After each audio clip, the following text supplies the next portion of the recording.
They also released pictures of an engine and 2 pieces of fuselage. It is not specified where those were found. Once again, the FBI stepped in to supervise every aspect of the investigation. They repeatedly denied family members' requests to listen to the cockpit voice recorder. The FBI gave in on April 18, 2002, as long as the victims' relatives didn't talk about it. And for some reason, the last 3 minutes were unaccounted for. No explanation has been given. Even after Zacarias Moussaouy's sentencing, the actual cockpit voice recorder has yet to be released. The 9/11 Commission concludes that the military was not informed of Flight 93 until 10:07, minutes after it had crashed. We heard the explosion. Actually, our power had gone off, and then we felt a tremor. We had just gotten up, and the next thing I know, it sounded like a missile came across our house. I mean, they were going that fast. It was flying. It was coming from that direction. I have no idea what it was. Oh no, it wasn't the aircraft that crashed. No, it's hard for me to believe that they did not know about that aircraft until 10:07. That's difficult for me to believe. Despite the discussions about military assistance, no one from FAA headquarters requested military assistance regarding United 93, nor did any manager at FAA headquarters pass any of the information it had about United 93 to the military. A year after 9/11, military officials were telling an entirely different story, that Flight 93 was being tracked.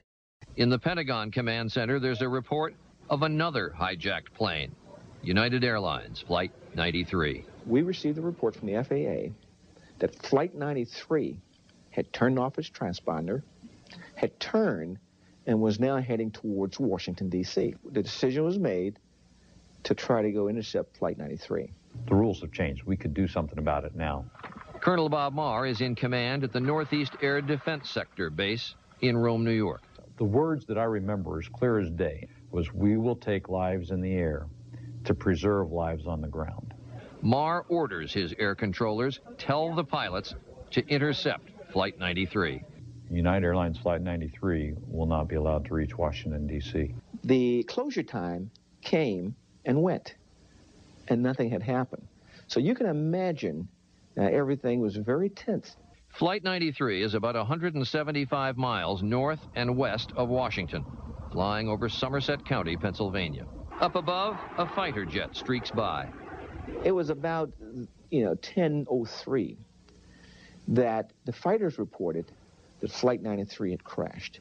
Eventually, of course, we never fired on any aircraft. When you heard the plane was down without a shot being fired at it, do you remember what you said? We just witnessed an act of heroism. Was Flight 93 downed by hijackers in an open field in Shanksville, Pennsylvania?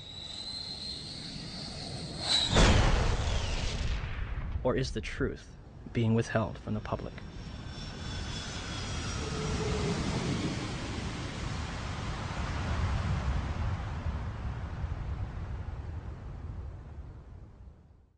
I want to tell you that we are getting word from New York right now that another building has collapsed. I understand that this is a 47-story building. It's Building 7 of the World Trade Center, we understand, has collapsed in New York, and there you saw a video of it. Now, whether we don't even know whether this was something that was engineered for safety reasons or it just happened.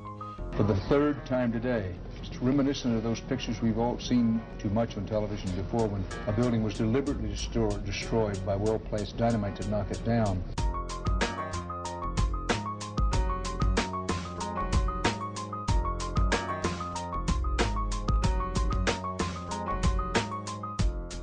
In 1984, construction began on World Trade Center Building 7, a 47-story office building, 570 feet tall, and 300 feet away from the North Tower. It opened to the public in 1987 and housed offices for Department of Defense, Securities and Exchange Commission, and the Internal Revenue Service. Building 7 was considered the Central Intelligence Agency's largest station outside of Washington, D.C., and was also the Secret Service's biggest field office.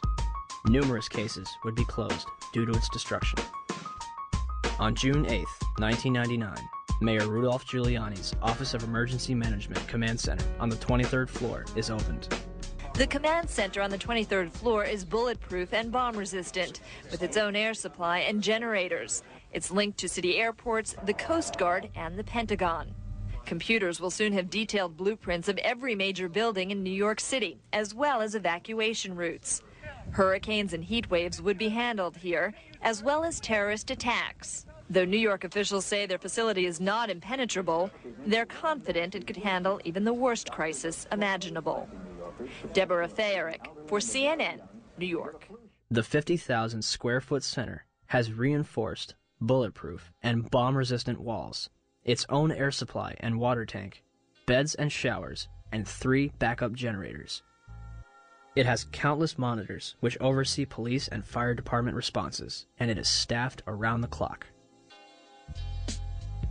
Hours before the first plane would strike the World Trade Center, Building 7's alarm system would be placed on test status at 6:47 a.m. for a scheduled period of 8 hours.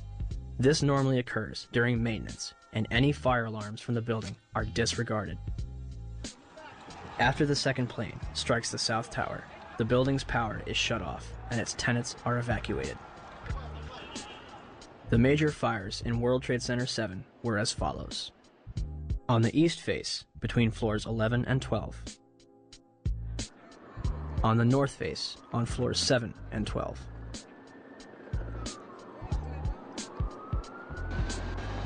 On the west face, between floors 29 and 30.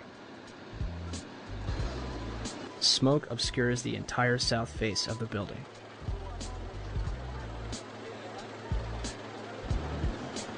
By 3 p.m., Chief Daniel Nigro of the FDNY had set up a collapse zone around Building 7.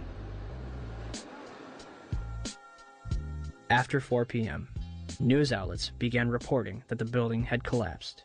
We are getting information now that one of the other buildings, Building 7, in the World Trade Center complex is on fire and has either collapsed or is collapsing. We've got some news just coming in, actually, that the Salomon Brothers building in New York, right in the heart of Manhattan, has also collapsed. Now, more on the latest building collapse in New York. You might have heard a few moments ago I was talking about the Salomon Brothers building collapsing, and indeed it has. Apparently that's only a few hundred yards away from where the World Trade Center towers were. And it seems that this was not a result of a new attack.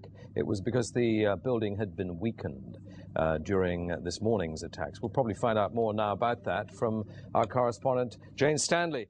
Presumably there were very few people in the Salomon building when it collapsed. I mean, there were, I suppose, fears of possible further collapses around the area. That's what you would hope, because this whole downtown area behind me has been completely sealed off and evacuated, apart from the emergency workers. That was done by the mayor, Rudy Giuliani. Jane, I think many of us, when we heard the news, perhaps on the radio earlier today, were completely flabbergasted by it and just couldn't comprehend it. I mean, it almost sounded too far-fetched. I was wondering what it's felt like for you being in Manhattan. Well, unfortunately, I think we've lost the line with Jane Stanley in Manhattan. Perhaps we can rejoin her and follow that up later. Where did CNN and BBC get their information, especially considering the building was still standing directly behind their reporters? The collapse of the building at 5:20 p.m. would cause speculation as to how it fell. The collapse of the main structure takes place in approximately 6.5 seconds, and the building falls symmetrically into its own footprint, barely damaging the surrounding structures. It will create a pyroclastic cloud that mushrooms down surrounding streets. Initially, it is assumed that the building's diesel tank may have been responsible for the collapse.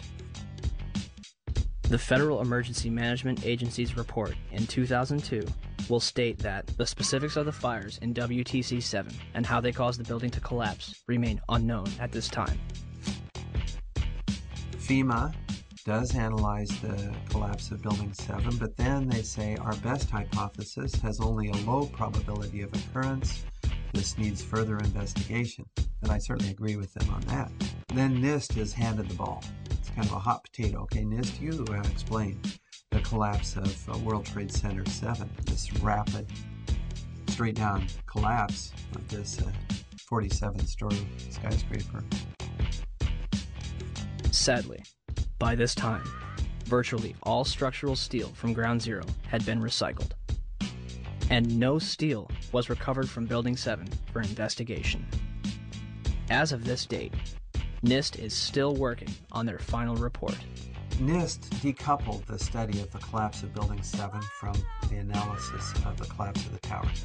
So now it's sitting over here. The report on the collapse of Building 7 from NIST is long overdue. We're still waiting for it, hoping they have an explanation.